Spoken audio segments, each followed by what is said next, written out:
Martins Otse, popularly known as VeryDarkMan, have been released on bail following his arraignment by the Nigeria Police Force on charges of alleged impersonation. The social media influencer met his bail requirements, which included a sum of 2 million naira and 2 sureties, each providing the same amount. Additionally, the court mandated him to surrender his international passports and other identification documents. The charges against VeryDarkMan arose from the viral video where he appeared in a police uniform, introducing himself as the chief superintendent of police of the online division. A portrayal that the NPF, that's Nigeria Police Force, condemned as unauthorized. The police announced their intent to investigate how he obtained the uniform and under whose authority he acted. In response to the situation, VeryDarkMan issued a public apology, clarifying that his video was not intended to impersonate the police. He urged the public to seek official permission before using any law enforcement attire to prevent misunderstandings. Okay, so the message was duly passed, because when Bobrisky was arrested for naira abuse, we heard talks about, oh, they just wanted to pass a message to the public with that as an example. Yes, let me bring you in so I don't finish the analysis before you come in. It's very funny. He knows that you need to seek approval, permission from police authority, or not just police, any uniform agency for you to use their uniform. Yes. If he knows all this, then why did he not seek approval from them? That's the thing. Did he not seek approval? That's what we need to look at. Because from their story, from the Nigeria police, they said that they will carry out investigations to know on whose authority he did this. This is a serious action that doesn't look like there was no authority backing it up. For me, I think the VeryDarkMan, with his level of exposure and enlightenment, I don't think he would do such without taking permission. Okay, even if he did it without taking permission, okay, let the police investigate how he got the uniform. If it was hired from a police officer, they should know the police officer that gave him the uniform. If he bought material from the open market, which open market did he buy the material from, and who is also the tailor? Oh my God! That made everybody is going for this. Then also these ranks, the police ranks which he got, where did he get them from? So these are the investigations they need to carry out to forestall future occurrences, so that, because already we've had issues and stories where people impersonate wearing police and military uniform with full ranks to perpetrate crimes outside, thereby putting the individual in trouble. So it is better let the police dig deep into this. It shouldn't be swept under the carpet because it's VeryDarkMan that is involved. Let them do it so that tomorrow nobody will wake up to wear either the police, army, or any paramilitary uniform to impersonate when you are not. I think Nigerians know better regarding the army uniform. Some of them have, experienced it firsthand. So that's the... Have you seen when they are drilling an individual who wore a camouflage? Of course, I've seen it. So for me, the police should investigate how he got the uniform. If it's a police officer that gave it to him, who is the police officer? If he went to the market to buy, where did he buy it? Who is the tailor that made it? Then most importantly, the police badge, the rank, the PIP, and even the beret. Where did he get them from? He wore the complete. So where did he get them from? This matter should not be swept under the carpet because it's very dark man. But let's look at social media now and the influence, right, that it has on Nigerians.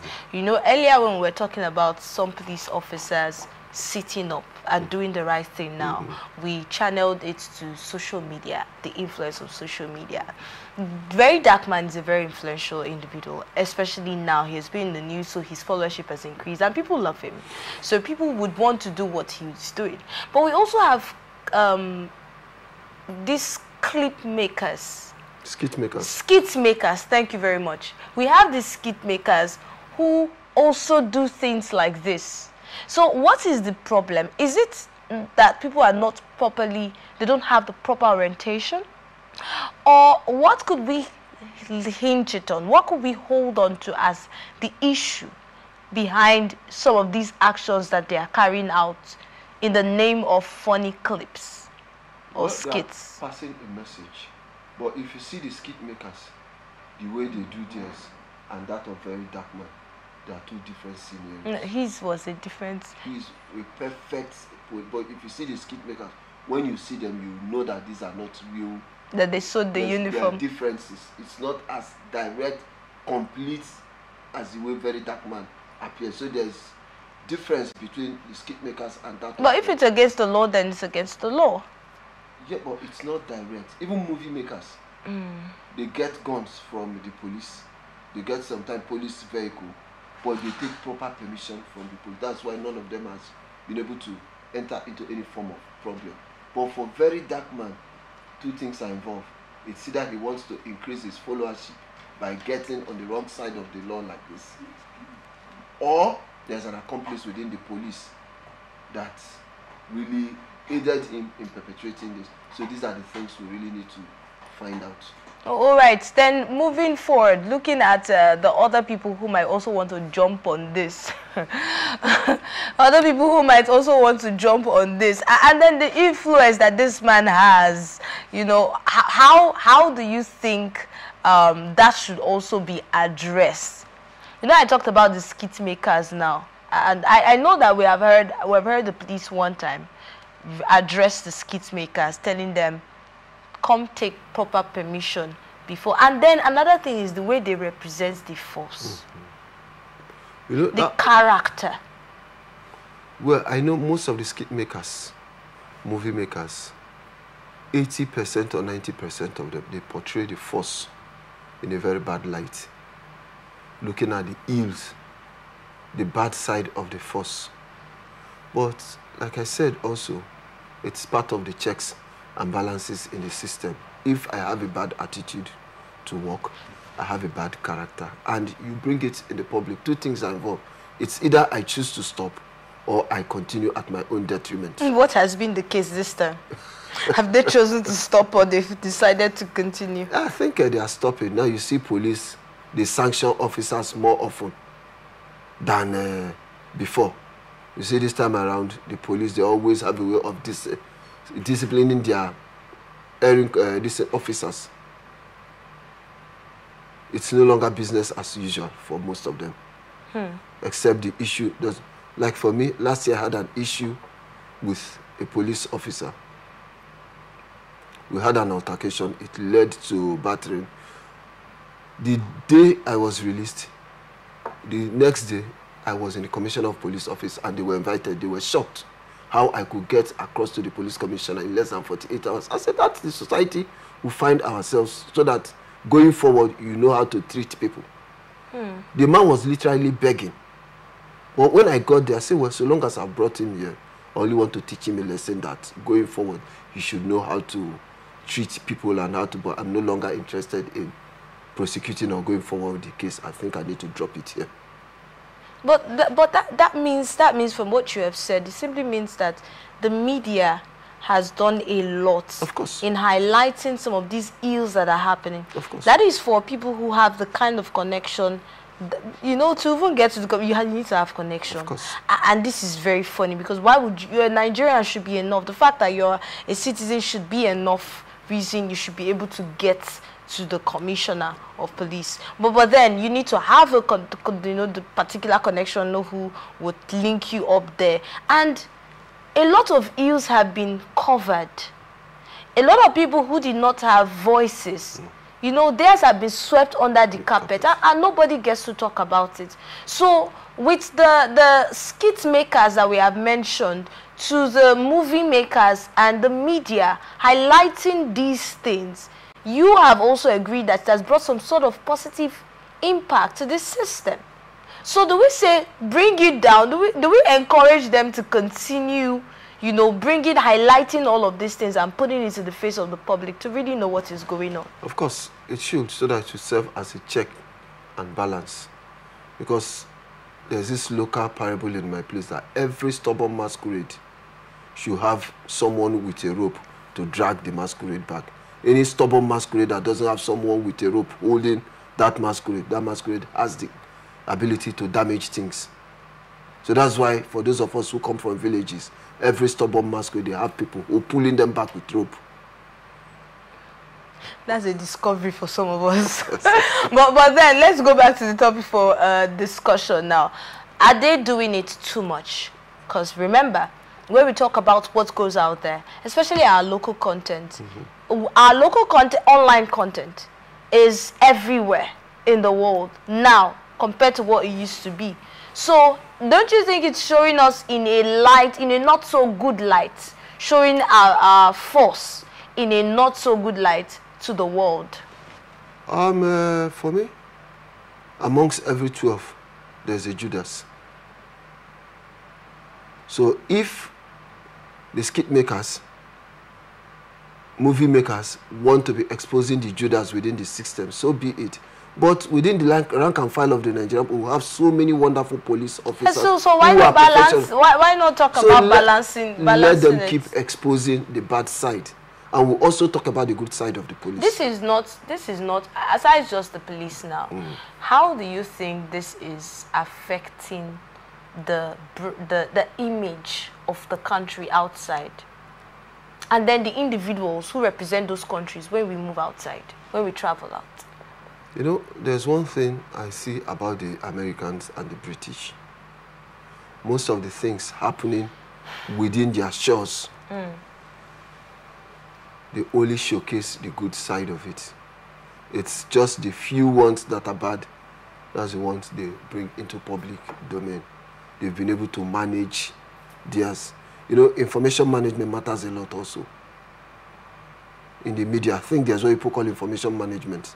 It's not every information you take out to public the way it is, so that it don't send a wrong signal outside. So there, they've been able to carry out a proper information management system.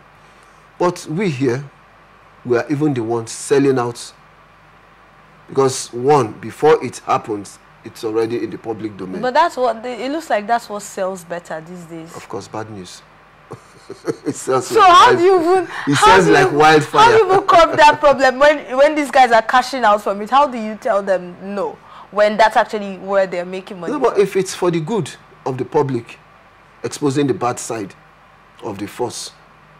No, so, you know, we're talking about balancing it, and not just the force now.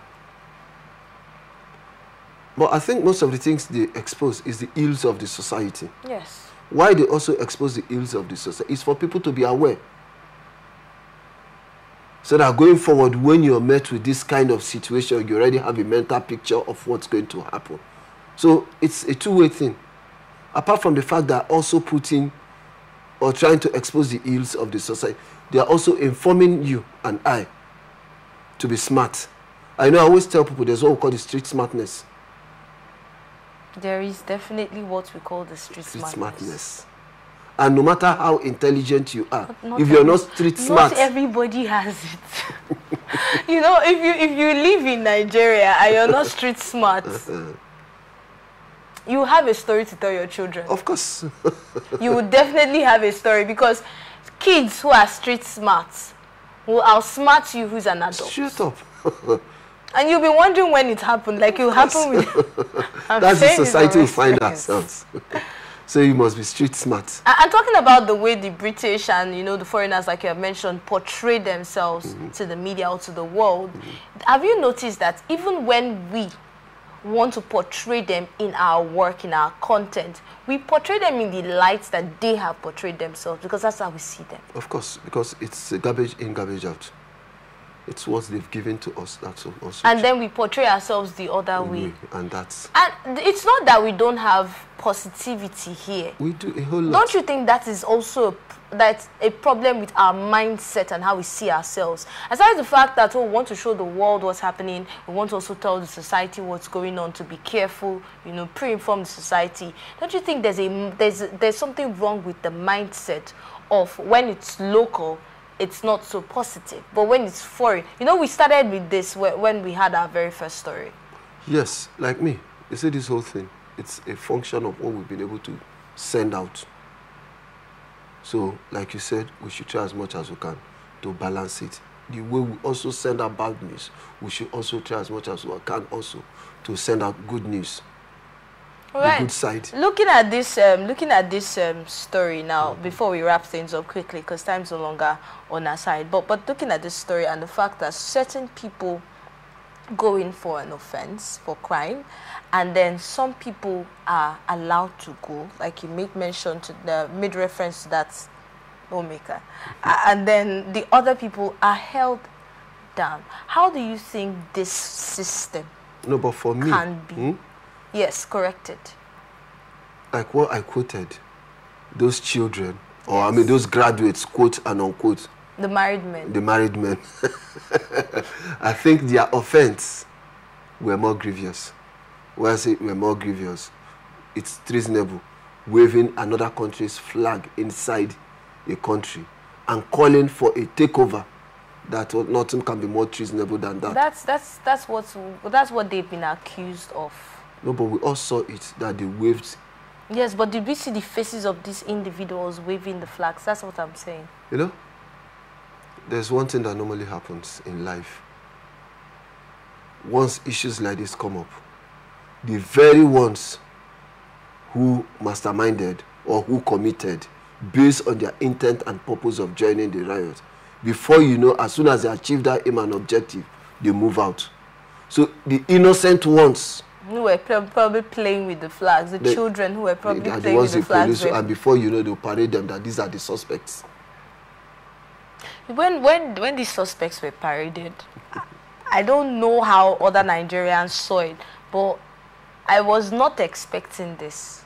I wasn't, when I saw the video, I was not expecting to see kids. No, for me, I saw pictures and videos of the riots, especially up north. Okay. Most of the people who perpetrated were children, minors. Well, it even got to a point that even road slabs, they were damaging slabs. They go to public building, party secretary, they remove roof, they remove window, they remove door. And these were children removing roofs, windows, and doors. Of course. If you see the extent of damage. So the question is, who sent them? That's to get the sponsors. So why have we not heard so much about to go after the sponsors and the organizers? Because there are more children on the streets, right? Of course. And if the organizers, if the sponsors now of these activities are still out there, it simply means that it is possible for more children to be incorporated in the same old system. Of course. You know, these street children, I have never liked That's them. the out of school thing we've been talking about. If you go to some places in GRA, around that Sani Abacha Road, this Professor Baowe, we have so many street children. You see them looking very dirty. I don't even know where they come from. You see them in clusters. And these are security threats. I've always looked at that setting, those children, with huge disdain. I don't even dignify them, even when I don't even answer them. I don't answer them because I know these are time bombs waiting to explode.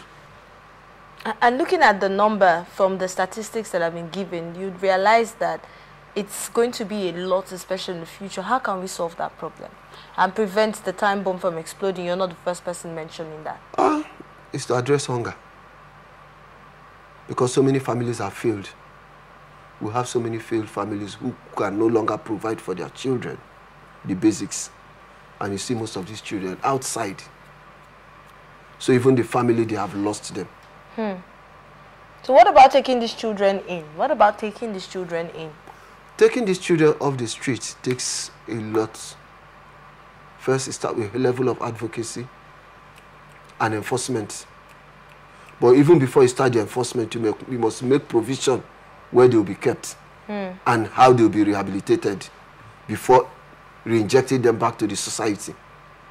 Okay, so orientation, rehabilitation before putting them back into the society. Of course. But first, there must be enforcement. Enforcement of first, what? advocacy. Okay. Where they will talk about it, so that for those of them who are still on the street, that are yet to go back home, they need to go back home.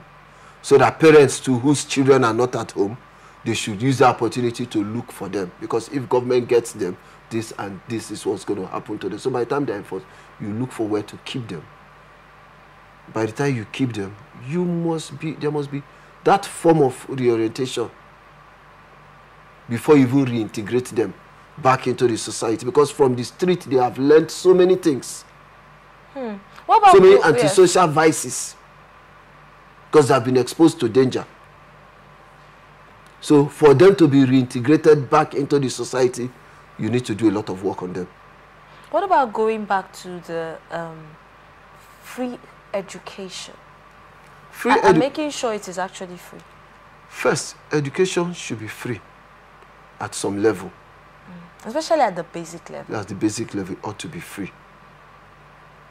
It ought to be free. Then another question, do we have enough schools, government or public schools, to cater for these children?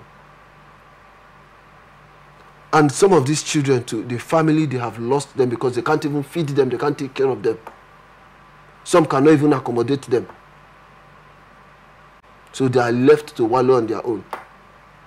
And these are the byproducts.